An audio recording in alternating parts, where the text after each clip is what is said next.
Queridos irmãos, queridas irmãs, então, agora esse vídeo é de número 488 da psicografia, capítulo 13, 13º, né, Marcelo? Tá bom. Meu Jesus amado. Então, agora a questão de número 155. Às vezes você pode pensar assim, mas você não está esmiuçando como deveria. É óbvio que, por mais que façamos, nunca, né, que conseguimos satisfazer a todos plenamente. Por mais que façamos. A programação, ela é essa. Eu confesso que tenho condições de explanar a respeito do tema, usando aqui, por exemplo, cada questão dessa aqui, por exemplo, 155 até o número 156, eu tenho condições de explanar, gastando-se um período assim de uns 10, 15, 20 vídeos de 26 minutos. Mas nós temos que entender que é preciso passar assim o básico. Aí depois as pessoas, né, com a inteligência que tem, com o raciocínio, o bom senso, busque também no livro dos médiuns nessas questões e procure se inteirar do assunto, da matéria, né? Porque se nós passarmos tudo pronto, não vai haver necessidade da pessoa pesquisar, de raciocinar, de estudar, né? Então, o esmiuçamento, ele, com o passar do tempo, nosso irmão Marcílio veio me mostrar esse outro lado da moeda. Que ele é apenas assim uma forma de incentivar a pessoa à persistência no trabalho. Porque você observa que de domingo a domingo aqui nós nos encontramos. Então nós assiduamente, desde quando nós começamos, mais 3 mil vídeos, se falhamos umas 4, 5 vezes, né? Mais que isso não. Então é necessário persistência. Então, na questão 155, ainda por outros sinais inequívocos, se manifesta a miúde a inteligência que atua. Por outros sinais inequívocos, se manifesta a miúde a inteligência que atua. Chegando ao fim da página, no caso aqui da cesta de bico, chegando ao final da página, o lápis faz espontaneamente um movimento para virar o papel.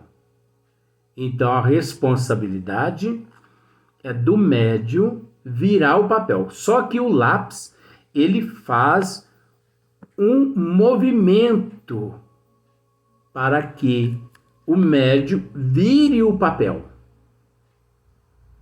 Se ele se quer reportar a uma passagem já escrita,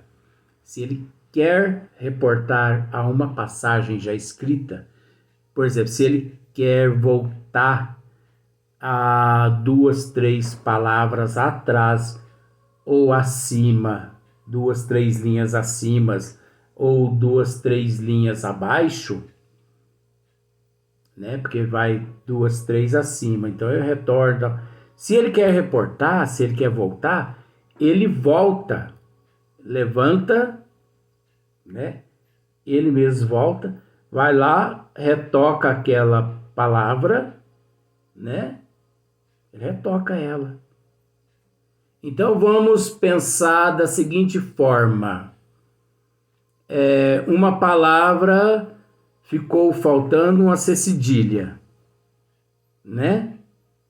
Ele volta, por exemplo, ele vai indo, ele percebe que ficou faltando uma C cedilha, ele volta, ele reporta, volta lá, coloca a C cedilha, depois ele volta lá naquele ponto que ele parou e continua.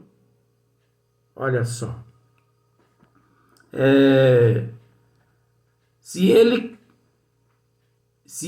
se quer reportar alguma passagem já escrita na mesma página ou noutra,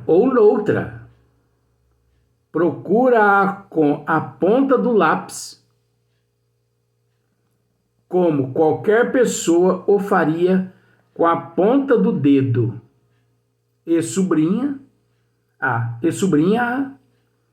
se, enfim, o espírito quer dirigir-se a alguém, a extremidade da haste de madeira se dirige para esse alguém. Então, aquela cesta de bico, se o espírito quer se dirigir, né, a alguém que está ali presente, o espírito, ele direciona aquela extremidade da haste de madeira, se dirige para esse alguém. Ele vira aquela ponta para o lado daquela pessoa. Por abreviar, exprimem-se frequentemente as palavras sim e não, para abreviar. Algumas vezes eles exprimem, né, as palavras em sim ou não. Por exemplo, vamos pensar da seguinte forma, que você o interroga. Você sabe que o tempo lá fora, o cabelo parece estar incorporado pior que antes de cortar, meu Deus do céu. Você sabe que vai chover. Você olha assim pela janela, o tempo está fechado. Você pensa assim, vai chover dentro de 2 minutos. Aí você interroga, isso é só uma comparação. Você interroga o espírito. Meu amigo, poderias nos dizer se vai chover? Numa abreviatura, sim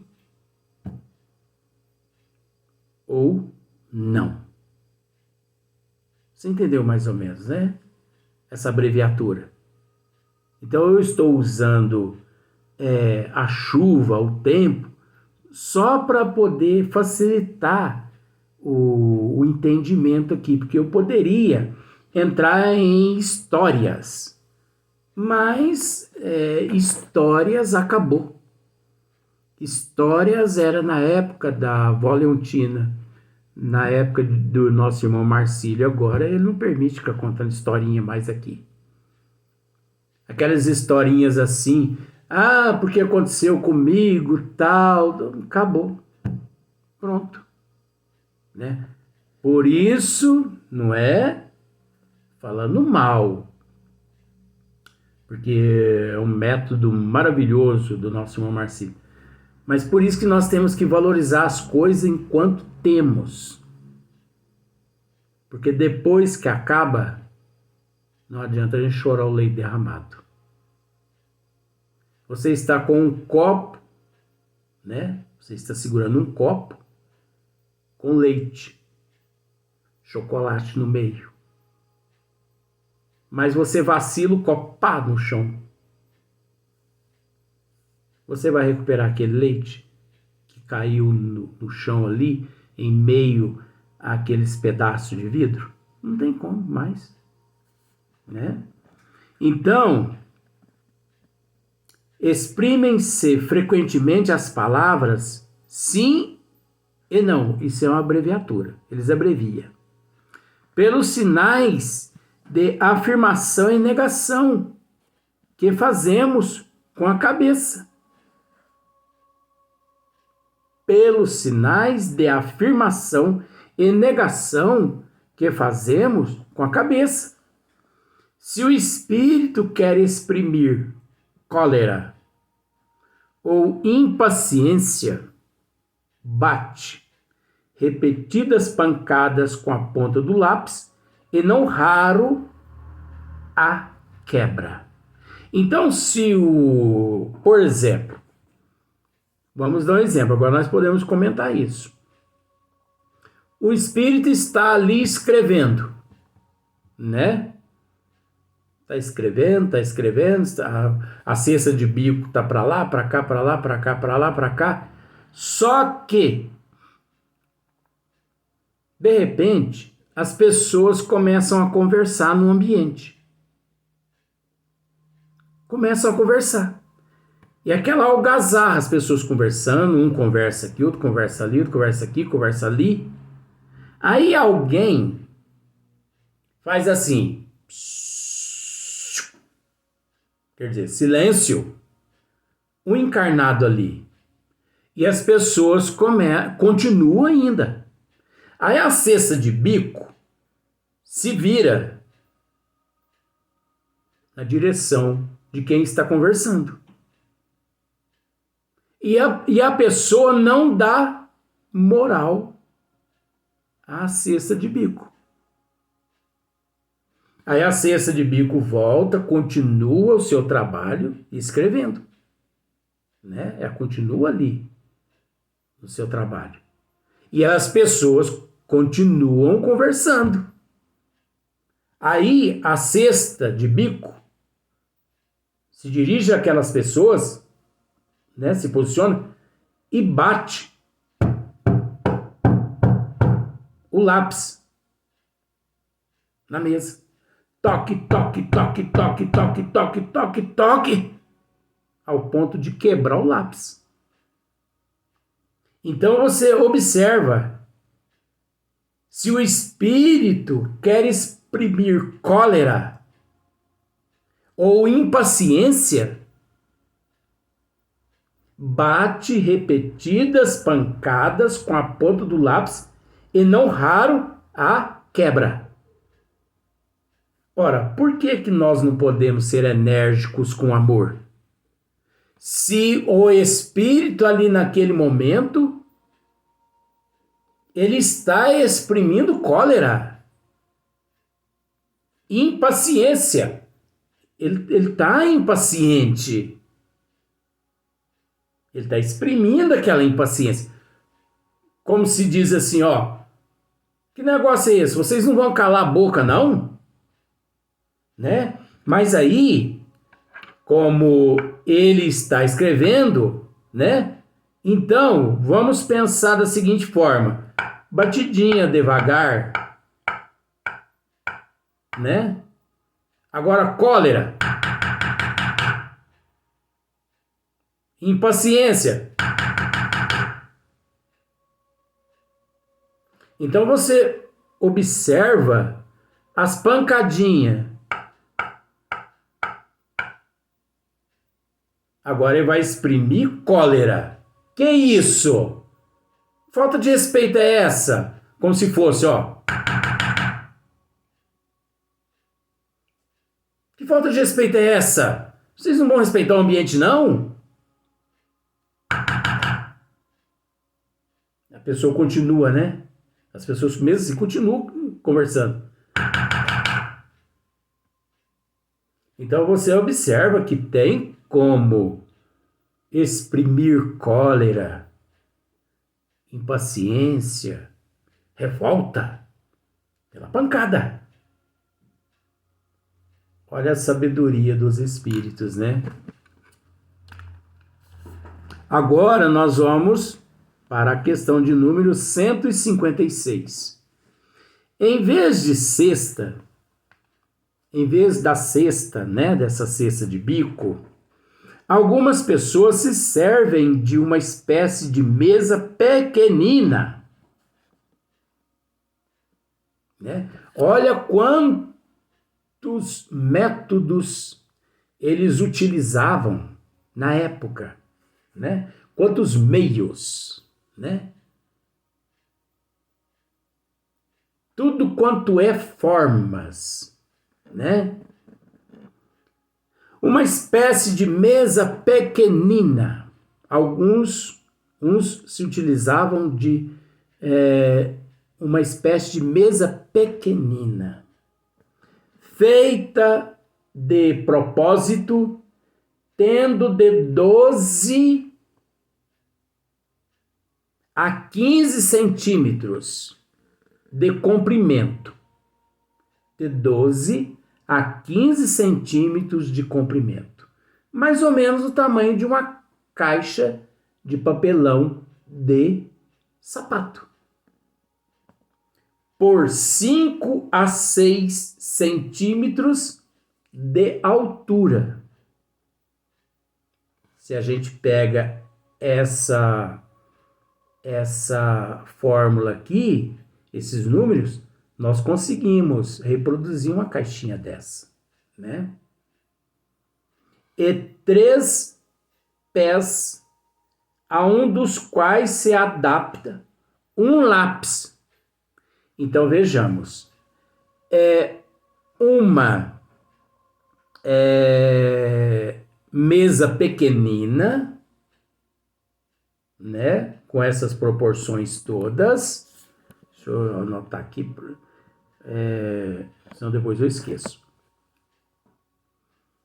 É uma mesa com estas proporções, só que com 3 pés. Então pensa a tua mesa, arranca um pé da tua mesa, da mesa tua, arranca um pé dela, né? E no lugar desse pé, você adapta um lápis. Só que ela é miniatura, do tamanho de uma caixa de papelão. Olha só. E 3 pés, a um dos quais se adapta um lápis. Então vai ficar sendo os 4 pés do mesmo jeito. Só que um pé da mesa é substituído por um lápis. Os 2 outros são arredondados ou munidos de uma bola de marfim. Nossa, mas que coisa complicada. Os 2 outros são... Não, aí na verdade errei. Desculpe. Não prestei atenção nisso aqui. É uma mesinha composta de 3 pés. 3 pés. Sendo que um deles é um lápis. Então é uma mesa capenga, coitadinha, né? Não, Marcelo, não tô brincando, não. Pelo amor de Deus. É uma mesa capenga. É uma mesa que tem só 3 pés, sendo um deles um lápis. Agora, esse fato aqui eu não sabia. Um lápis. Os 2 outros são arredondados ou munidos de uma bola de marfim para deslizar mais facilmente sobre o papel. Ah, entendi. No pé daqueles 2 outros pezinhos da mesa, você adapta 2 bolas, né? Como se fossem 2 bolas de marfim. Está explicando aqui para deslizar mais fácil. Olha só. Outros se utilizam apenas de uma prancheta de 15 a 20 centímetros quadrados, triangular, alongada ou oval. Num dos bordos há um furo obíquo para introduzir-se o lápis. Colocada em posição de escrever, ela fica inclinada e se apoia por um dos lados do papel. Algumas trazem desse lado rodízios para lhe facilitarem o movimento. É de ver-se, em suma, que todos esses dispositivos nada têm de absoluto. O melhor é o que for mais cômodo. Com qualquer desses aparelhos, quase sempre é preciso que os operadores sejam 2, mas não é o necessário que ambos sejam dotados de faculdades mediúnicas. Um serve unicamente para manter o equilíbrio e poupar ao médio excesso de fadiga. Aí tem uma outra questão, nós temos que analisar aqui. Com qualquer desses aparelhos, quase sempre é preciso que os operadores sejam 2. Os operadores ali tem que ser 2 pessoas. Mas não é necessário que ambos sejam dotados de faculdades mediúnicas. Aí, contradizendo, não. De forma alguma. Mas é necessário. É necessário sim. Por quê? Porque se aquele que encontra com a mão ali sobre a borda ali daquela mesinha, se ele não for dotado do fluido, né, de efeito físico e outros fluidos, como nós já narramos, aquelas outras pessoas ali precisam ser dotadas. Elas têm que ser dotadas. Caso contrário, os espíritos não se manifestam. Eles não escrevem. Então, não é necessário que ambos sejam dotados de faculdades mediúnicas. Um serve unicamente para manter o equilíbrio e poupar ao médio excesso de fadiga. Ora, o médio, ele é dotado do fluido de efeito físico. Se não